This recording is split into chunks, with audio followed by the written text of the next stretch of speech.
5-3. 5-3. I'll take it, baby. I'll take it. It was better than the last two pay-per-views I did predictions on. And a win to me is a win to me, even though I rather prefer to be straight 100% right all my stuff. But that, in most times in life, it doesn't always happen, does it? It doesn't. Yeah. But anyway, it was dairy. I enjoyed the pay-per-view. There was a couple downers, I guess, in the show. But anyway, there was some pretty good spot on storytelling though.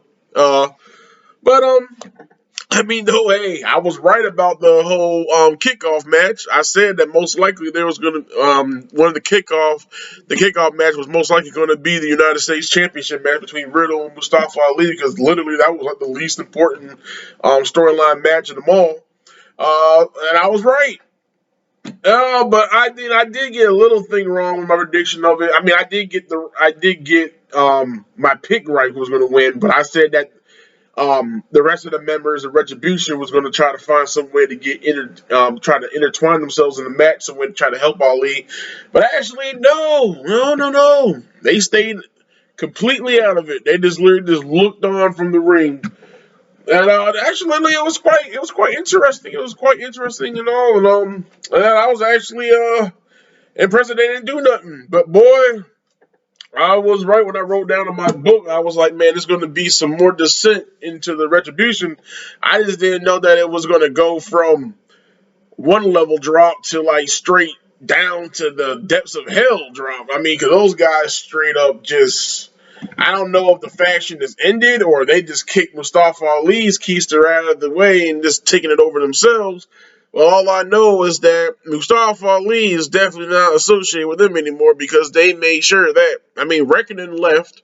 She walked out of the ring. Slapjack left right after her. But, of course, Mace and T-Bar, they did that double choke slam sit out. How do we want to call it? A sit out double choke slam on freaking Mustafa Ali. So yeah, that's over. And then Riddle did a damn what do you call it? The Bro Derek. He did it off the second rope. That was pretty cool. So yeah, that was yeah. So Riddle got that one, and then the second match was the women's tag team championship match.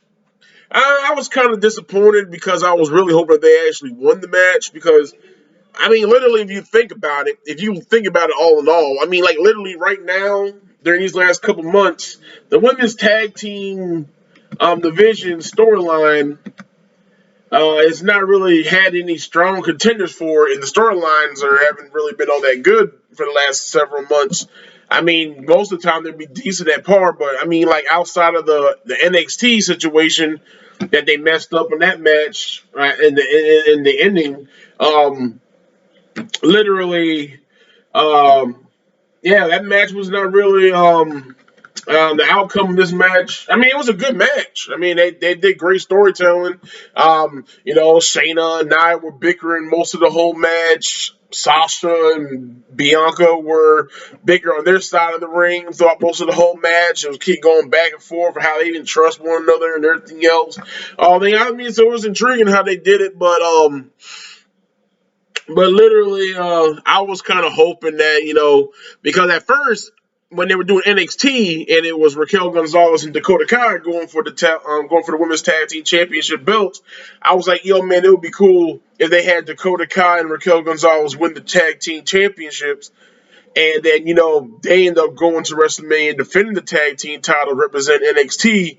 It would have given a little spice because, like, oh, God, these underdogs that come straight out of the performance center are now sitting here, and they're literally now just standing here in the ring at WrestleMania, defending it against the main, the superstars of the business right now that are representing the WWE on the main roster. And it's like, oh God, it's like, oh damn, this would be cool. It's intriguing. They'll get people invested. Like, oh God, will the underdogs continue to go, or even if they had it later on where Shotzi Blackheart and Ember Moon took it from Raquel Gonzalez and Dakota Kai, and they were the baby faces going into it, it would have been cool. But they didn't do it that way. So then I was like, oh, well, the best thing to do with it would be like for the first time ever, for the women's division side, they would have Sasha Banks and Bianca Belair beat Shayna Baszler and Nia Jax.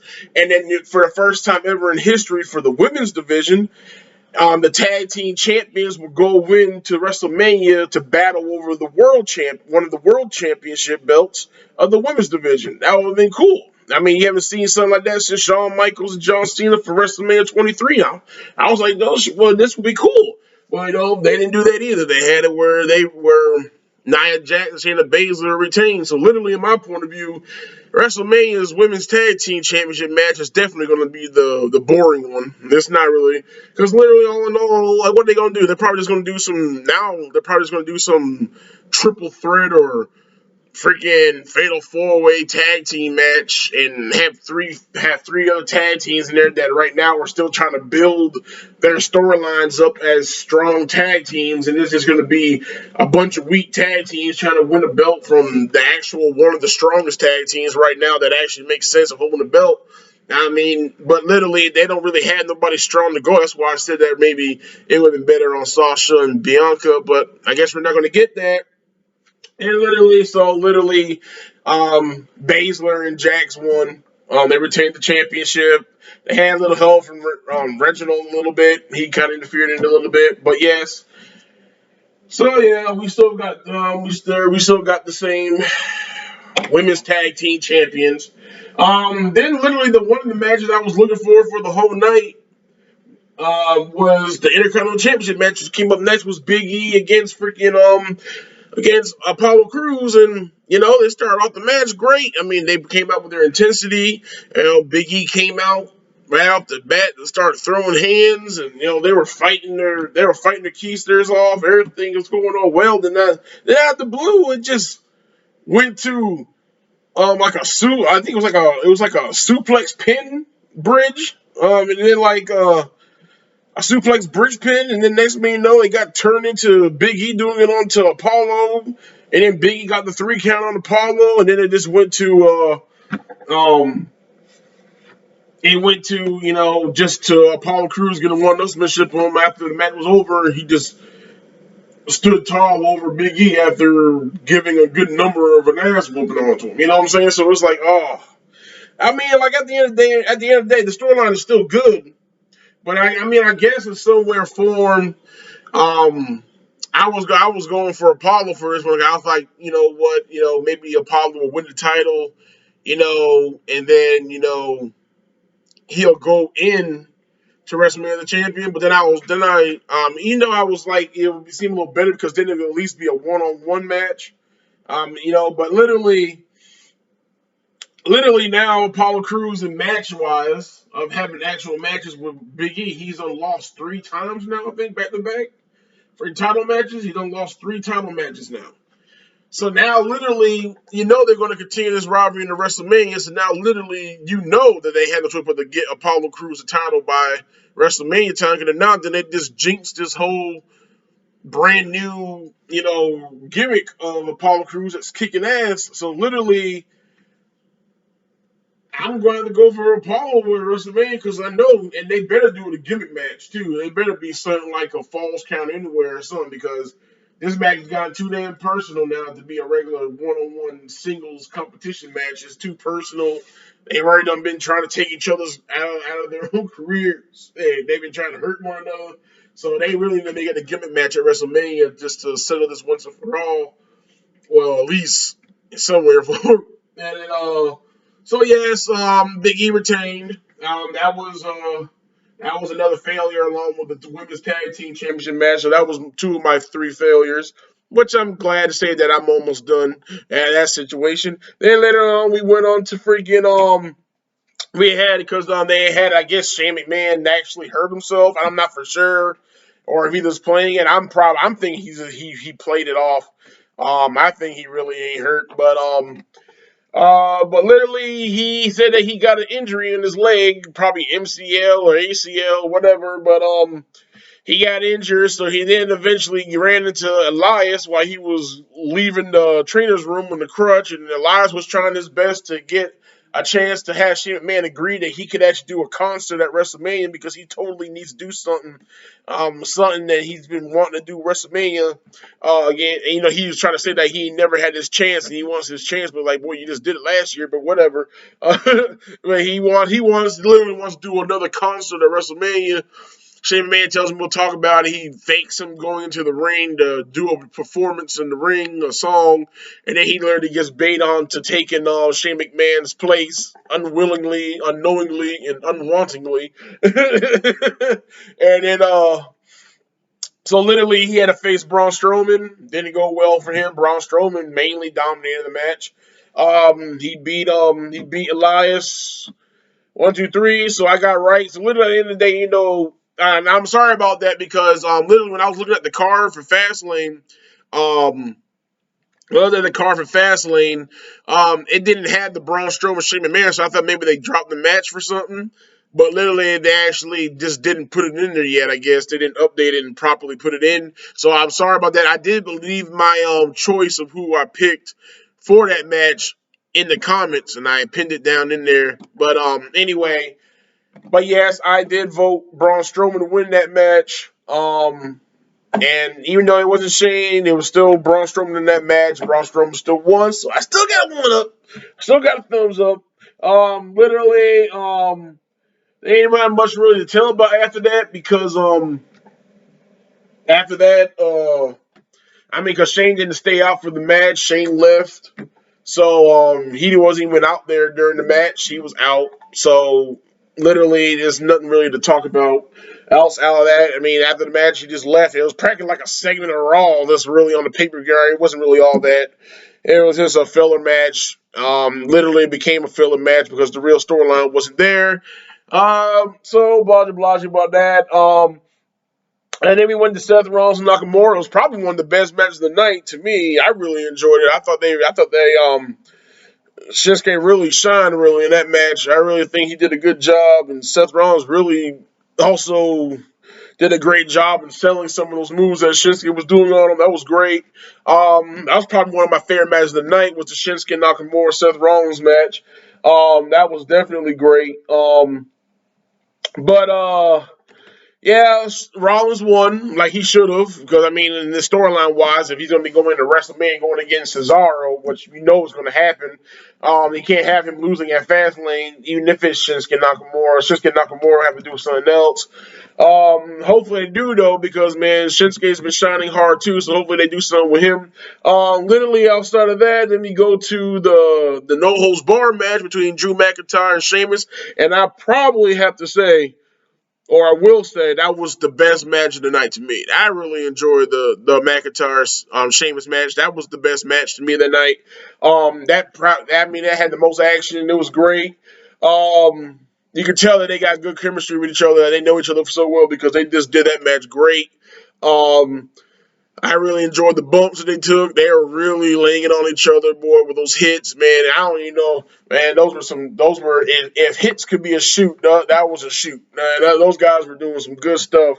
And yes, Drew McIntyre won the match strongly at the end of it. It was good. He got a good comeback. Cause at first, it was looking like he was going to lose because he wasn't moving too well. But yeah, he won. So yes, definitely watch that match. If any match you want to watch in that Fastlane, trust me, watch the No Holds Bar match. You will not be disappointed for that match. And then we go into the next match. And yes, the Seth Rollins and the Drew McIntyre were also two ones that I actually chose and was right about. And then we went to the intergender match between Alexa Bliss and Randy Orton. Yet again, still their storyline, their storytelling was damn good. That's what it mainly was in storytelling because it wasn't really a match. I said it was going to be a disqualification that Randy won because I already had this feeling that, anybody that had common sense should know that Bray was going to show up tonight in some way or form. I didn't know exactly how he was going to do it. That's all right. I lit this burner. But anyway, I don't know how he did it. I didn't know he was going to do it. But all I know was that he was going to show up. And I thought he was going to be the main reason why Randy Orton was going to win by DQ. But for some reason, the referee never called the DQ. And he literally just sat outside away at a screen and just let everything happen that was happening. Randy Orton almost got it. squashed by those light rails that be having the lights on it that be hung up over the damn ring. She tried to shoot fireballs in his face 2 separate times. He spit out the black substance stuff out of his mouth that she once was leaking out of her mouth several months ago that she's been having come out of his mouth for a couple times in different situations. That was before the match even started. Literally all in all, it was just good storytelling just to try to entice it all up. He's trying to get his hands on her, but she's always finding a way to divert it and causing him to think like, well, what the hell is going on? I think Alexa Bliss gets better with this character as each week and each show comes on. She just gets better with it. Randy Orton's been doing some of his greatest work, period. So, I mean, I got nothing to say or attest against that. And literally, it's just like, man, all this is great. And I know, man, I've been saying I was trying to get up on. Come on, man, this is a preview. I don't believe in just talking about a thing and just saying, oh, he won, oh, she lost. I'll see y'all tomorrow. I like to express a little bit how I felt about it.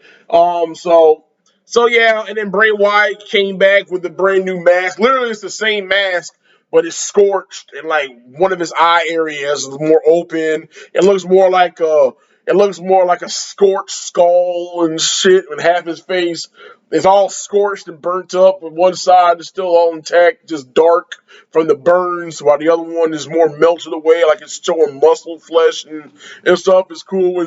He got like that Nemesis grill thing going on. It's cool. It's good to see him back. Let's see how he does it now because every time Bray Wyatt comes back, he always changes his style up a little bit in some way or form. I don't know if there's going to be any laughter and stuff, but right now he looks like a demon from hell, and that's what I like, and I just can't wait to see. I know all three of them are going to kill their storyline going into WrestleMania, so I can't wait to see what's going to happen. Um, so yes, and Alexa Bliss won. That's why I was a fail. Alexa Bliss won because after Bray Wyatt gave the sister Abigail to Randy Orton, pinned him 1, 2, 3. Alexa Bliss pinned him 1, 2, 3 while he stood over the body. Uh, so I guess literally the referee just didn't call DQ because I guess he just didn't want to take the chance of the unstable Alexa Bliss trying to torment him after ruining up her plans or something. I don't know, but yes, that was my third failure thing that Alexa Bliss won by pinfall. So, but it's all right. It's okay. And then the last finally was the Universal Championship, where literally was Daniel Bryan wants a spot at WrestleMania. He wants to win the championship, so he got a direct port to WrestleMania. He wants that pass. He wants that straight line there. So he wants to win the championship, the Universal Championship from Roman Reigns. Roman Reigns is going to be damned if he's going to allow that. Daniel Bryan says he's going to make Roman Reigns tap. Roman Reigns said that he would rather tap. He'd rather die than never tap to the likes of Daniel Bryan. Literally, the whole storyline was literally Daniel Bryan was, every time he attacked Roman Reigns, there was always some kind of submission or some kind of reversal, some kind of way to antagonize Roman Reigns, but most of the time trying to get him down to try to make him tap, trying to break him, trying to force him.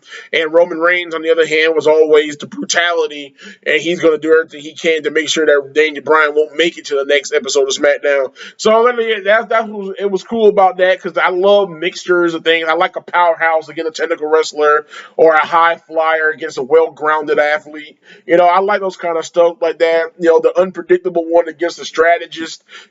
Stuff like that. I think they make better stories. So I enjoyed the match. It was one of the best matches of the night. I'll say it was at least number 3. But it was great. And then, but I did say that Edge was going to be the factor in how this match ended, and I was not wrong. He didn't do no double crossing on anybody or anything like that. But what literally was, because if I stay here and talk about the match, I'll be here forever. That was a nice, decent match. That match was over 30-some minutes. It was almost 30-some minutes, that match, almost all storyline-wise, even from beginning to end. Yeah, it was a good, decent match. I mean, I don't know, maybe about 25. I don't know, but I just know it was a good length. It was almost a half an hour. But it was good. So literally, what happened for parts of the conclusion was that Daniel Bryan finally got Roman Reigns. Literally, what happened was Daniel Bryan went for the running knee. Roman Reigns looked out of the way, and the running knee hit the referee. So then, literally, because of that, um, Roman Reigns then turned around and gave Daniel Bryan the spear. And then, since the referee was unresponsive, Edge's job as special ringside enforcer, he had to go into the ring and he had to go in there and he had to do the pinfall count. By the time he got in and started doing the 3 count, Daniel Bryan kicked out before the 3. And then Roman Reigns bickered at him for a little bit and everything else like that. And then when he went to go attack Daniel Bryan again, I think he got turned into somehow, some way after a little bit of a ruckus between them both. Daniel Bryan turned it back into a yes lock. And then it looked like Roman Reigns at one time was going to tap or was going to get some approach. And then Jey Uso came in. He kicked the holy hell. He kicked Daniel Bryan in the head. And then he attacked Edge. And then he threw Edge through the turn into the ring post. And he went outside and grabbed the chair while he was trying to pep Roman Reigns back onto his feet. He went to go knock Daniel Bryan out with the chair. Daniel Bryan ducked. And then what was it? I think he did something. I think he hit him or something like that. And then he ended up getting the chair. And then he hit Jey Uso with the chair once or twice. Got Jey Uso out. And then, as Roman Reigns was getting up and Edge was getting back up, Daniel Bryan started puzzling on how he was going to do. And so he was thinking to himself that he was going to hit Roman Reigns with the chair.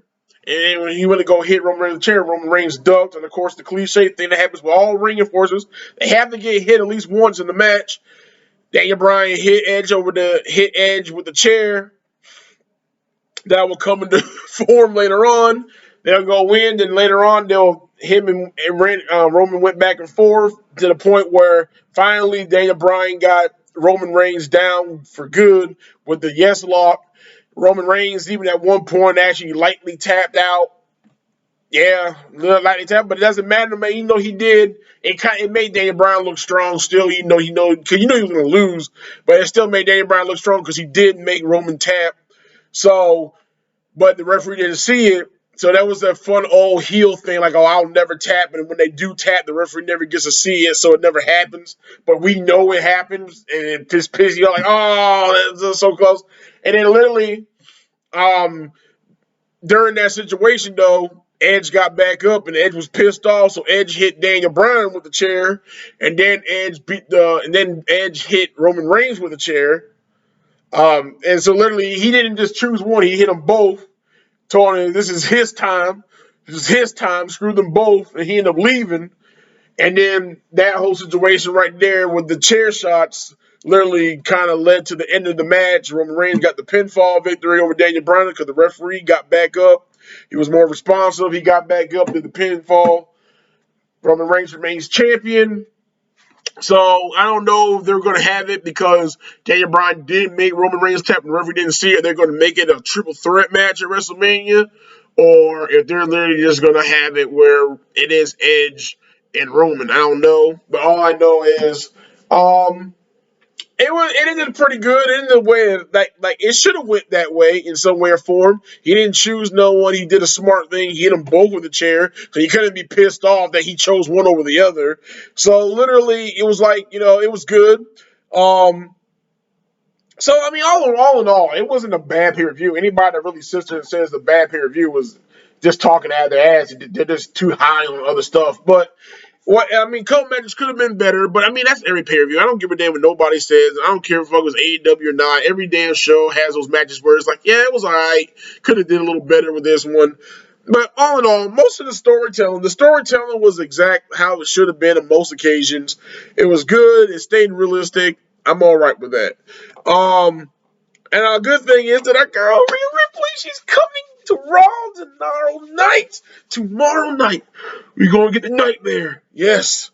Oh, God, I'm so happy. That means hopefully, she gets invested. She gets put into that whole storyline for the Raw Women's Championship. Even if Charlotte Flair gets put in there, I would not mind. But I would love to see Rhea Ripley in that situation. So that would be great. And then, So literally, yeah. I mean, literally, we got Rhea Ripley coming back Monday Night Raw. And then we also got Bray Wyatt back as well. So this Monday Night Raw should be good. I mean, literally, all in all, we're going to have Alexa Bliss and Bray Wyatt back together as a duo doing promos and stuff. That should be good.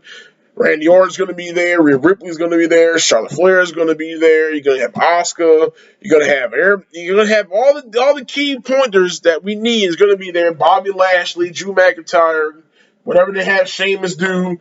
We're going to get all those people as long as they just do the storyline right. I mean, come on, please.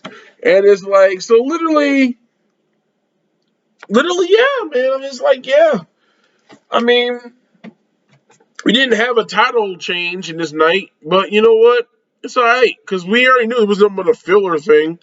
Anyway, it was a pay per view that escalated like a continuance of a Raw, but you know it was a more effective Raw. I mean, some of them were on the line, but most of it was just to build storylines to the more important ones for WrestleMania.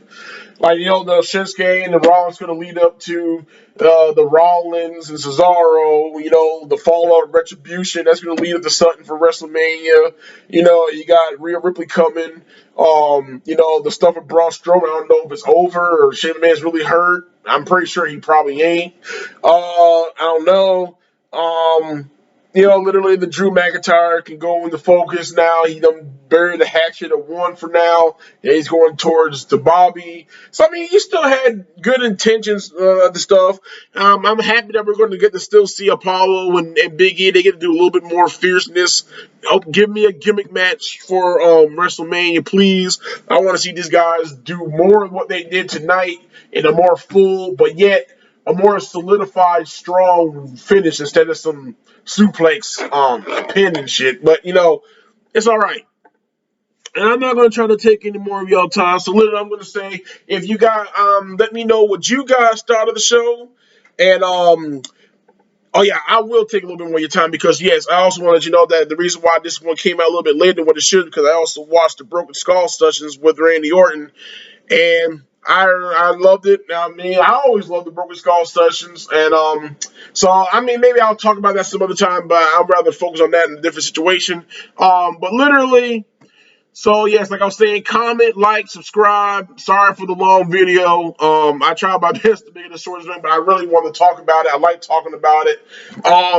So literally, just please, you know deal with me on this one. I'm sorry. I'll do the next videos will be a lot shorter. Hopefully, I don't know for sure, but I do my best to make it as short as possible.